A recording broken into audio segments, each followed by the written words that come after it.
What's the cause of this present chaos, Kevin Hogan, if it isn't a failure of leadership on the part of David Littleproud as well as Susan Lee?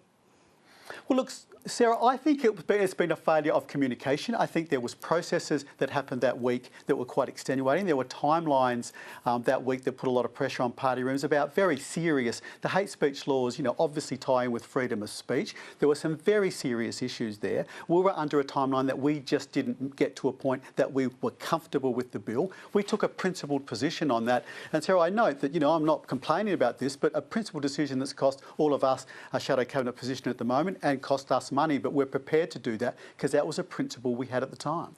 You can talk about process, but I want to ask you frankly, Kevin Hogan, what you think the voters are making of the current situation.